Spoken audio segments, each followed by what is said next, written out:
মাত্র 13,199 টাকায় অফিসিয়ালি বাংলাদেশে 108 মেগাপিক্সেলের ডুয়েল ক্যামেরা সেটআপের পাশাপাশি 6GB র্যাম ও 8GB র্যাম এবং 128GB স্টোরেজ সহ 18 ওয়াটের চার্জার দিয়ে সম্পূর্ণ নিয়ে আসলো তাদের নতুন আরেকটি স্মার্টফোন, যার নাম হচ্ছে Helio 40। আপনাদের হয়তো মনে আছে 2 সপ্তাহ আগে তার বড় ভাই Helio 50 এর রিভিউ ভিডিও করেছিলাম এই চ্যানেলে।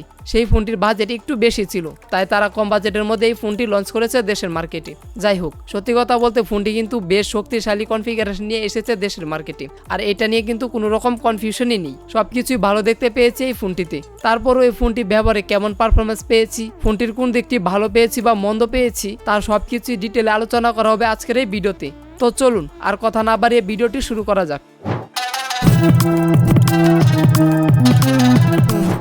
এই ফোনটির ডিজাইন এবং আউটলুকের কথা বলতে গেলে এর বডি এবং ফ্রেম এই দুটি পলিকার্বনেটের তৈরি। যদিও রেয়ার প্যানেলটি দেখতে গ্লাসের মতো লাগে, তবে এটি সম্পূর্ণ প্লাস্টিকের তৈরি। এই ফোনটি উচ্চতায় 6.6 ইঞ্চি এবং প্রস্থে 3 ইঞ্চি, আর ফোনটির থিকনেস 8.54 মিলিমিটার ওয়াই। এর ওজন আসে প্রায় 200 গ্রামের মতো, তাই হালকা একটু মোটা এবং ভারী মনে হতে পারে এই ফোনটি। পোর্টস অ্যান্ড বাটনের কথা বলতে গেলে নিচে রয়েছে speaker grill, USB type C port, microphone এবং 3.5 মিলিমিটার জ্যাকটি।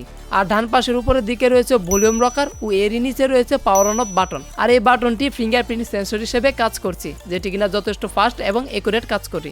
আর ফোনটির বাম পাশে রয়েছে সিম কার্ড ট্রে, যাতে দুটি সিম কার্ড ব্যবহারের পাশাপাশি রয়েছে এক্সটার্নাল মেমোরি কার্ড ব্যবহার করার সুযোগ। এবং ফোনটির উপরের দিকে রয়েছে নয়েজ ক্যান্সেলেশন মাইক্রোফোন ও আরেকটি স্পিকার গ্রিল, অর্থাৎ স্টেরিও স্পিকার রয়েছে এই ফোনটিতে। এই ফোনটি হলো 4G সাপোর্টেড ফোন, আর এই ফোনটি রান করছে out of the box Android 14। এর ইউআই পারফরমেন্সের কথা বলতে গেলে খুবই ক্লিন পারফরমেন্স পেয়েছে এই ফোনটি থেকে। তার পাশাপাশি কোনো রকম রেগিং ইস্যু দেখতে পাইনি এই ফোনটিতে।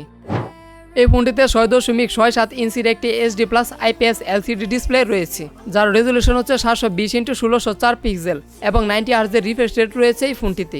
এজ IPS ডিসপ্লে হিসেবে এর কালার রিপ্রোডাকশন কিছুটা ভিভিড মনে হচ্ছিল, ফলে ভিডিও দেখার সময় অনেকের কাছে হয়তো ভালো লাগতে পারে এই ডিসপ্লেটি। আর এর ব্রাইটনেস মাত্র 480 নিট ওয়াই। ইনডোরে যেমন তেমন, কিন্তু আউটডোরে কিছুটা স্ট্রাগল করতে হবে। আর এর বেজেলসের কথা বলতে গেলে লোয়ার চেনটা তুলনামূলকভাবে একটু বেশি মোটা লাগছে, আর দুই পাশে এবং উপরেও কিছুটা মোটাই মনে হচ্ছে। তবে এর বেজেলসগুলো যদি আর একটু নেরু হতো তাহলে দেখতে ভালো লাগতো।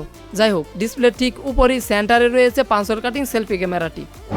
দেন এখন যদি আমি এই ফোনটির ক্যামেরা নিয়ে বলতে চাই, তাহলে ফোনটিতে দুটি ক্যামেরা রয়েছে।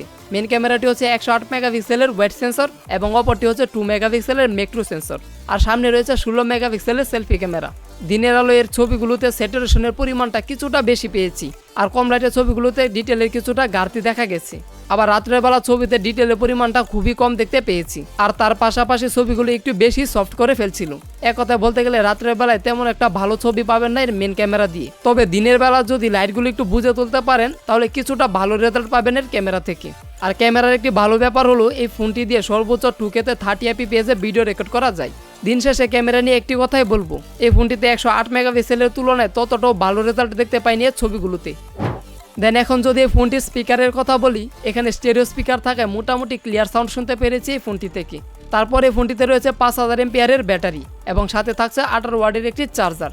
এই চার্জারটি দিয়ে ফোনটি চার্জ করতে প্রায় 1 ঘন্টা 55 মিনিটের মতো সময় লাগে। আর একবার চার্জ দেওয়ার পর ফোনটি রেগুলার ইউজে প্রায় 1.5 দিন পর্যন্ত এবং হেভি ইউজ করে 1 দিনের মতো ব্যাকআপ পেয়েছি ফোনটি থেকে। আর বাজেট বিবেচনায় এর কানেক্টিভিটিও ঠিকঠাক লেগেছে আমার কাছে। আর চিপসেট হিসেবে এখানে রয়েছে মিডিয়াটেক Helio G85 SoC, যেটি কিনা একটি অক্টাকোর প্রসেসর এবং এটি 12 ন্যানোমিটারের আর্কিটেক্ট বিল্ড। আর এর জিপিইউ হিসেবে রয়েছে ARM Mali-Z 52MC2। এর অন্তত স্কোর 2,60,000-এর উপর দেখতে পেয়েছি, আর এর বেঞ্চমার্ক স্কোর রেজাল্টটি স্ক্রিনে শেয়ার করে দিচ্ছি। দেন এখন যদি এই ফোনটির গেমিং পারফরমেন্সের কথা বলতে চাই, তাহলে এখানে পাবজিতে লো সেটিংয়ে মোটামুটিভাবে খেলতে পারবেন। তবে ফ্রি ফায়ারের ক্ষেত্রে ভালো রেজাল্ট পাবেন এই ফোনটি থেকে। মোটামুটি সেটিংয়ে কোনো রকম ঝামেলা ছাড়াই গেম প্লে করতে পারবেন এই ফোনটি দিয়ে। তবে কিছুটা ফ্রেম রেট উঠানামা এবং হিটিং ইস্যু দেখা যেতে পারে হাই গ্রাফিক্সে খেলার সময়। তাছাড়া অন্যান্য গেমগুলো মিডিয়াম সেটিংয়ে মোটামুটিভাবে খেলতে পারবেন এই ফোনটি দিয়ে। তবে এখানে যদি আরেকটু লেটেস্ট প্রসেসর ব্যবহার করা হতো তাহলে গেমিংয়ে ভালো কিছু আশা করা যেত এই ফোনটি থেকে।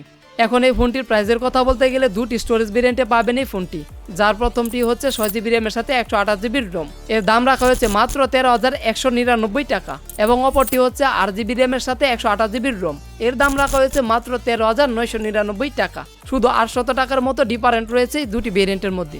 আর এর স্টোরেজ টাইপ হলো eMMC 5.1। তো আশা করি এতক্ষণে বুঝতে পেরে গিয়েছেন এই ফোনটি আপনার জন্য কেমন হবে। আজকের এই ভিডিওটি আপনাদের কাছে কেমন লেগেছে এবং ভবিষ্যতে কোন কোন মোবাইলের রিভিউ ভিডিও দেখতে চান এই চ্যানেলে তা অবশ্যই কমেন্ট করে জানিয়ে যাবেন। আর এই চ্যানেলে যদি আপনি নতুন হয়ে থাকেন সাবস্ক্রাইব করে ভবিষ্যতে আরো ভিডিও বানানোর সুযোগ করে দেবেন। তো দেখা হবে সামনের কোনো এক নতুন ভিডিওতে, ততক্ষণ পর্যন্ত ভালো থাকবেন। আর ভিডিওটি শেষ পর্যন্ত আমার সাথে থাকার জন্য আপনাকে জানাচ্ছি অসংখ্য ধন্যবাদ।